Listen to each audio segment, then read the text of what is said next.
Thank God, it's almost empty.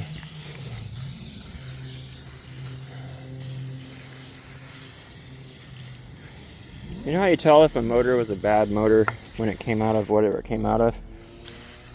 Everything will be unbolted. I used to work for junkyards, and if a motor was good, we just snipped everything. Like that. Like that. Like that. Plus, Lauren doesn't lie. He said it was a good running bus. I just came in one day and cut it to pieces.